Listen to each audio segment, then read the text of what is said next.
Then there's Patcher. Oh, by the way, I skipped a few earlier. I just realised those are ones that aren't part of FL Studio. I think I didn't mention that at the time. This is Patcher. Patcher is useful, but I would also recommend you don't use it to start. What Patcher does is you can put other sounds... Oh. Huh. Actually did not know that. I've never tried to put FL... Bleh. 3 times FL later in here. But you can put other sounds, so we can put a harmor inside Patcher. And essentially, yeah, we get this thing... Oh. What the... Is that gonna work? Yeah, it is.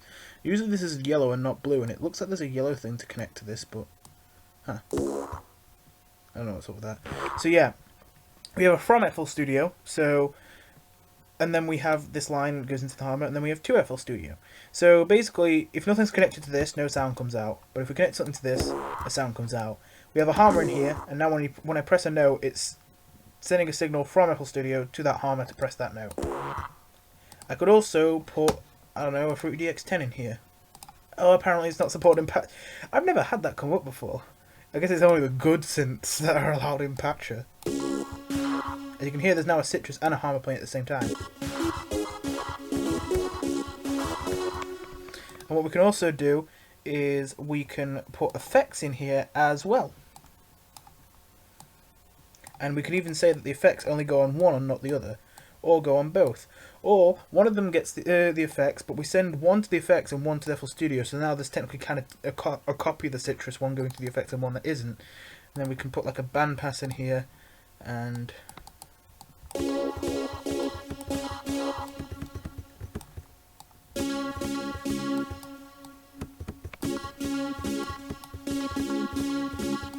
Then we can reduce the volume of this as well. So yeah, there's a lot of things you can do. Obviously that's a bad example because I didn't have anything in mind, but you can kind of connect a lot of things here. If you were wondering about what the point of stuff like Fruity Envelope Controller is, you mostly use it here. You would have a Fruity Envelope Controller.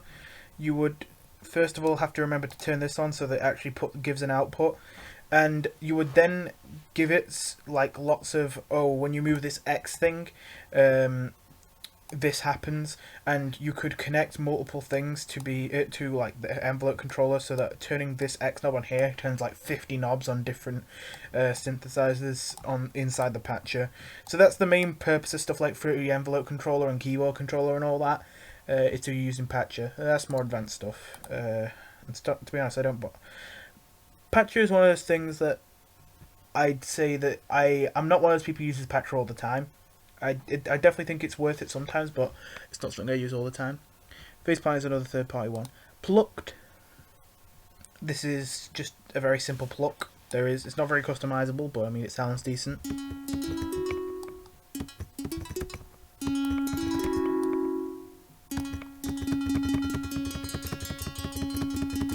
There you go. Not much else to say.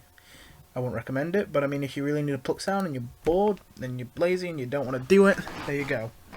Poison. I love this preset they start you with.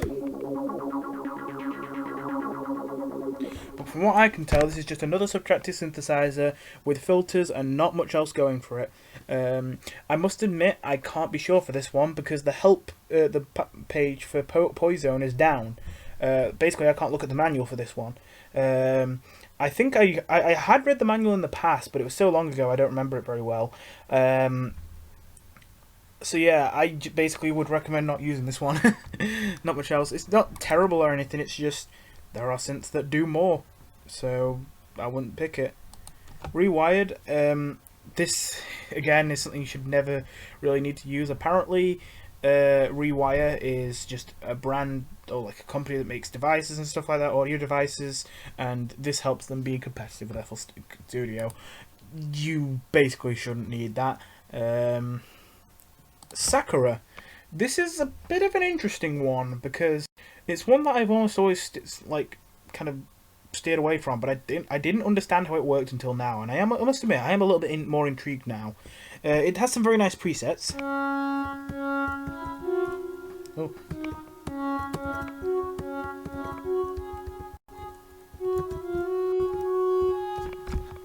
Let me there's a lot of presets too. Excuse me.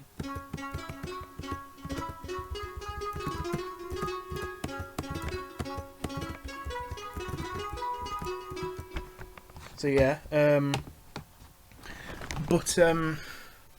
basically that the way this works is actually kind of complicated. I was kind of trying to figure out at first, like, okay, this is an additive, is this subtractive, what is this all about? And I suppose technically it'd be subtractive, but it doesn't work the way I think it works. It's not like you give it a saw wave or a sine wave or whatever. Essentially, if I set this to default, oh wait, you can't do it there. Where do you do it? I guess it's in default. No, it's not. Oh no, it is. Yeah. This is actually kind of like a saw wave, basically, but yeah. This is what you start with, and it's one kind of string pluck. You can make it so that it's 2 by setting this mix to be 50-50. There we go. And we can set the decay of this.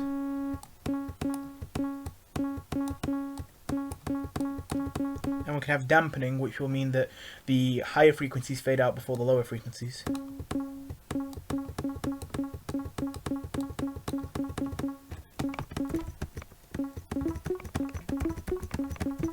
Have the second one have different frequencies.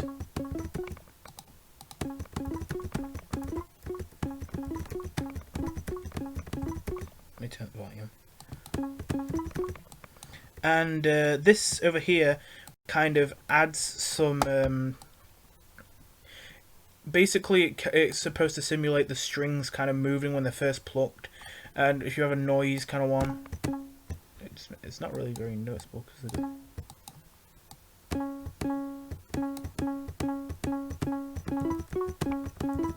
suppose it's not very noticeable at all. Ah. Well, you can kind of hear a difference there. Basically, that would help change the way the timbre of the sound. Click being more snappy, noise being for more kind of held notes. Feedback.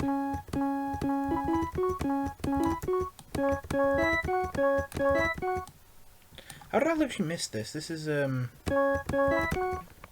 I saw this level and I thought that was the volume, but it's not, because that's the volume over here. This is apparently this is a comb filter.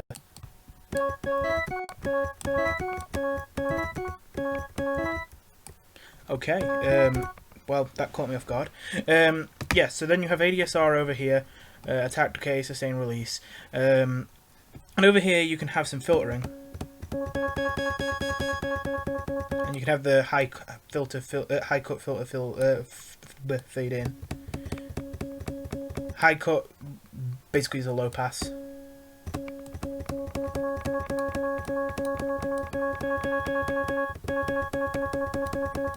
Could add resonance to it. Give it a decay time. Overdrive, I think, is distortion. Or maybe not, I don't know. I'm not gonna lie. And then there's a low cut, obviously high pass. Its own resonance. This is all not that interesting, but where it gets interesting is these resonators, which kind of put massive emphasis on certain frequencies and make these sound a lot more interesting.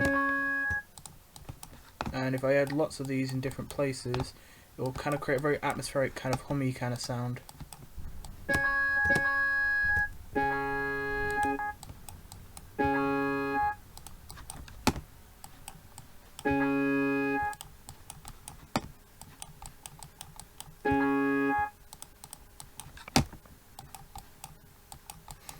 It's annoying that that's the most you can move them with each click. And then as well as that, all these have these knobs here as well. These are the feedbacks, which means that it keeps repeating itself over and over and over until it eventually fades out. Don't put it at 100, but you can put it relatively high.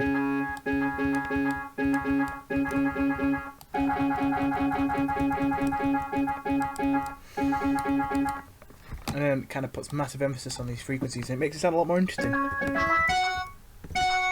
Oh yeah, kind of put a bit too much emphasis there, but yeah.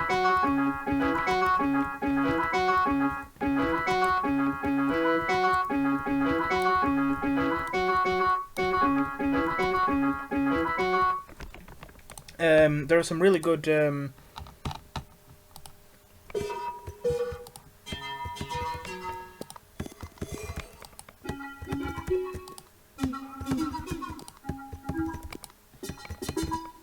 some very good thingy bleh, some very good presets here as well. That if you need some certain kind of sounds. What was it though? It wasn't string. Was it on the default? There was a certain flute sound I got that was really, really nice. It wasn't this, but was it? I don't think I went that far down though. Ah, man, this is gonna nag me now. Oh, maybe it was this. Yeah, I just know. Was it? I think it's the purity flute.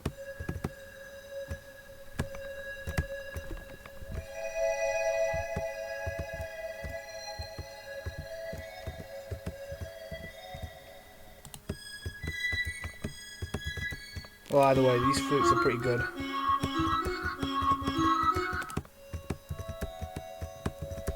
Ooh, I never even noticed this one. Where was it? The metal lost it. Badass sensor. Yeah. So yeah, there's some pretty good presets in there. Not a highly recommended one, but definitely one that if you want to kind of get a bit experimental, I think is a good option. There's a sampler. I'm pretty sure this is literally the same as an audio clip. I don't know why it's here. So, okay. This one was a synth that I used a lot when I was newer, and I really regret it because I don't think it's very good at all. This is a subtractive synth where you can have saw waves, you can have square waves, you can have the kind of stuff that are in every subtractive synth, and you can have RM modulation. That is about it. The specialty of saw that's supposed to be the big reason why you should use this and not anything else is that the filters are actually mathematically incorrect on purpose to try and sound more like a real synthesizer, because, you know, when I say real, I mean like, you know, a physical one, because the old physical synthesizers, of course, wouldn't always be perfect. They would occasionally sound a little bit off, and some people want to recreate that sound. But, you know, most people don't care. So yeah, I kind of just want to warn against this, because this seems like a very good synth to start with when you don't know anything. Because, you know, although you might not know exactly what a saw wave is, you've probably heard of the idea of a saw being some kind of electronic music thing, and you see this thing called saw, and you think, oh, it's this, is it? And you see this big keyboard and all that, and that's obviously one of the few things that would be recognizable to us, and it's like, oh yeah, this doesn't look too bad and all that, maybe this is what I should be doing, and it's not. Although I will admit it's got some nice presets. In fact, especially I'd just like to point out Lo-Fi Avenger. I used to use this one a lot. I swear to God, if you've heard DA Gaines' Final Fantasy Phase 3 song, I'm almost 100% certain he's actually used that preset in this song. You'll be able to hear it. Simpsons, which is more of the same, to be honest. It's another kind of subtractive thing that's not bad, but like there's better. You have 3 different oscillators. Honestly, this is 3 times oscillator basically, with some filters. In fact, is there anything else? Oh, there's a warm mode, which, what does warm mode even do? I looked it up earlier, but I've already forgotten. It's something insignificant. I am going to get it up though, just to make sure I don't say it wrong. It's just something that's like an effect or something. It smoothens something. I've forgotten what it was all about. Warm. Softens the oscillator sound by missing a second. Oh, right, yeah. So basically it adds unison with a small bit of detune. That's all that does.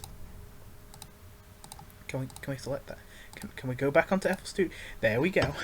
So yeah, yeah, that's literally all this does. This is just 3 times oscillator with this warm thing added, and with without rounded saws, and without being able to import your own waveforms, and without being able to invert phase, but with a filter, and with pulse width, which is only important for square waves. Just a moment, let me turn these off. Where's level? Why is this? Oh, it's because it's got the filter on already, isn't it? Just a moment. If I set this to default... Oh no, the default is that. Ah. I think that just disables the whole thing. Turn off one. It still sounds like there's some unison going on there. Well, whatever. The pulse width. All the pulse width done is make it so that these aren't equal. You can see that it's 50% up, 50% down. It'll make it that it's more up and down, or more down and up. On a square wave, that's what it does. So yeah, that's all you can do with this. It's not bad, this is better. Slice 6, I'm not going to cover this. I mentioned before, fruit slicer was intended to take like recorded sound and split it up into the different parts, and then you can play notes to place it in parts of the sample. Slice 6 is just that, but better. Speech is FL Studios text to speech, not much to say, except to be fair. You can tell it to speak certain vowels in specific pitches and tell it to move up certain amounts of pitches. So it's kind of useful, more useful than text to speech, but honestly it's probably more effective to just make it say it all at the same kind of pitch and then later repitch things in effect like Newtown. There's Citrus, which, oh boy, is this the one I've been wanting to get to. Citrus is my baby. Citrus is a synthesizer I think everyone will acknowledge as being valid, but few people would say is their kind of main synthesizer, but honestly, I love this synthesizer. I think this is an amazing synthesizer right here. This is an anti-synthesizer, I already kind of showed off for this oscillator section. So this is really good though, because not only is it active, but it's kind of path-attractive as well. You can make sounds with just sine waves, but as well as that, you can just get a soul shape now, or a triangle shape, or a square shape, or this shape, which I don't know. And what you can even do is you can even add harmonics for those shapes, because I can add soul harmonics instead of sine harmonics to the soul wave. As well as that, there's even more options. If I get a bit sick of this stuff and I just want a word to be a certain shape, I can use the skew knob to move things like this.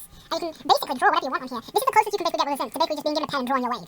Only it's even better than that in my opinion, because if you just draw a wave, you're probably not going to draw something that sounds very good. However here, you actually go through the process of the things that make a wave good, and then get to use these tools that reshape them in ways that make them fit the shape that you want it to be. And as you can see, there's a lot of effects to move these around. Besides that, this has unison, as you can tell, pretty much standard. It has an X and Y modulator, which you can use this to map to, like I can say the volume of this is mapped to just now. That's the sound we have. We can have that mapped to my X modulator so that we can do that for its pitch, its panning, its modulation, we'll get to that in a second, its phasing and all that kind of stuff. Now, this is where it gets good as well, because the modulation section. So, this over here is the modulation matrix. Right now, operator 1 over here, and there's 6 of them, is the only one making any sound, because the output area here is only output in operator 1. If I select operator 2 and get rid of that, now it's doing operator 2 as well.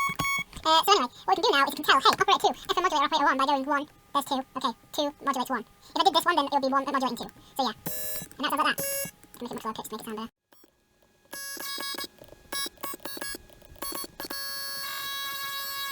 Then we can make it so that this being FM modulated, the amount by which it's modulated is controlled by the X modulator. So this is kind of how we get dubsteppy sounds over time. But it's not just FM modulation, you can swap it to be RM modulation.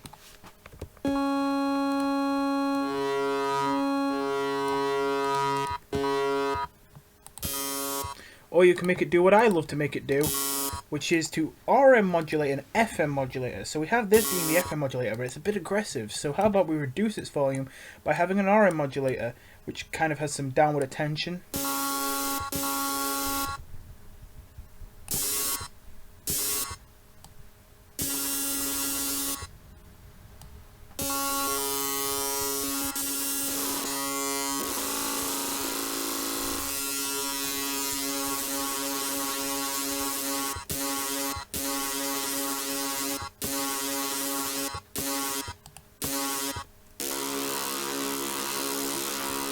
So yeah, you also have 3 filters over here. I can send this oscillator 1 to go through filter 1, and then send filter 1 to be the output. Now we have a low pass version of what we already have. It could also be high pass, band pass. You can change the type here, and you can slope as well.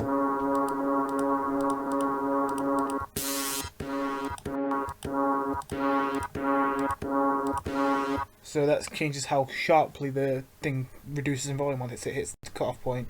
And you can have the cutoff be modulated by the X modulator, you can have an envelope for it, you can have an LFO for it, you can have it be mapped to the keyboard, like the notes you play.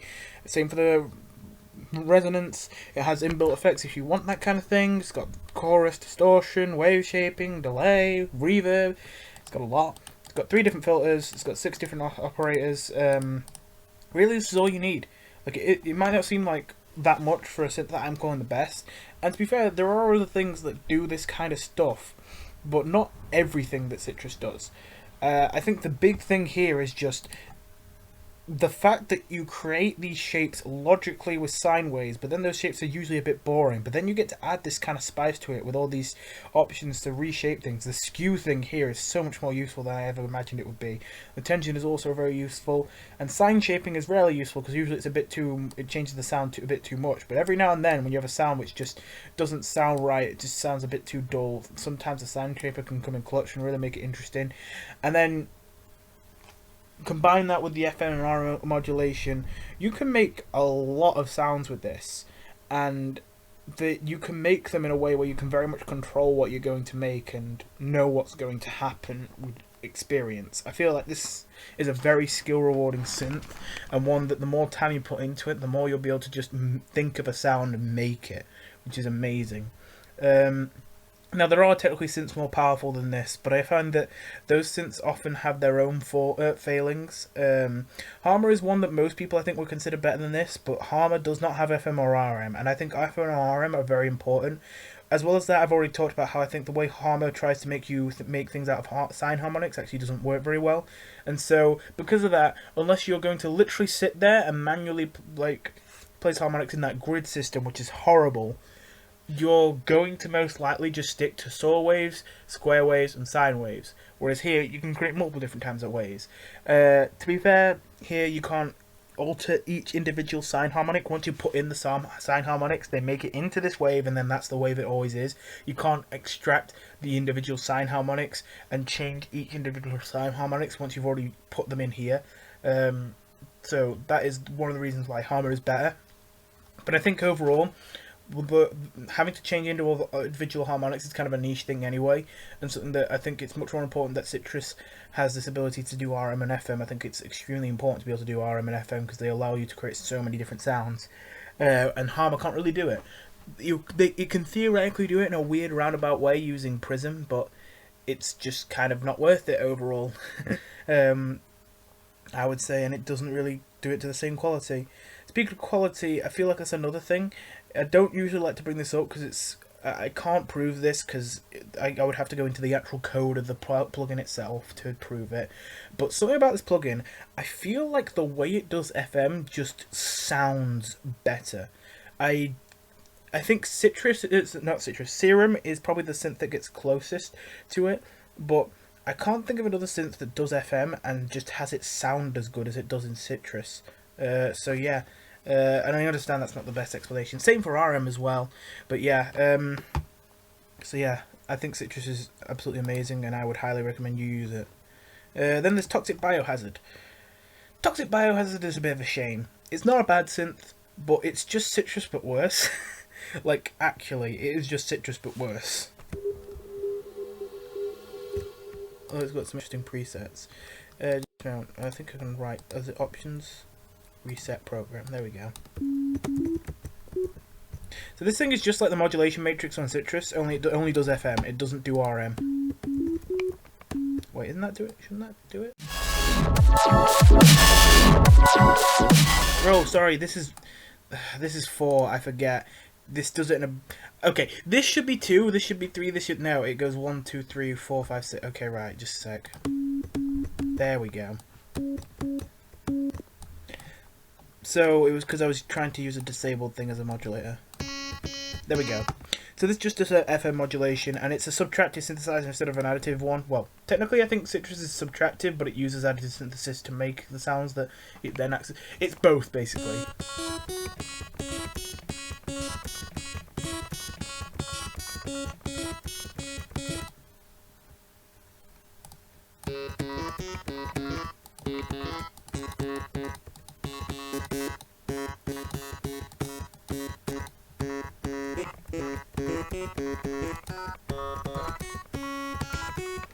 What I will give it is that it does have a lot of interesting pre-made waveforms, so maybe someone who finds Citrus a bit overwhelming could use Toxic Biohazard.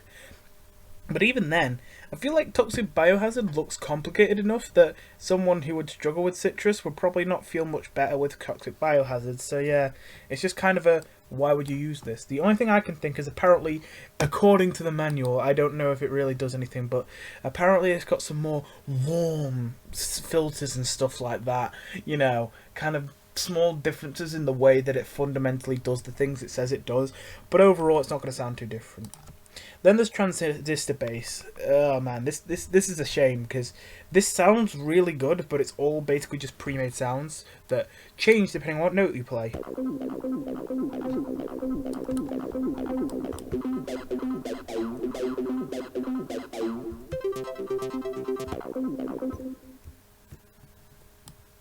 Oh, there isn't one for Z that low.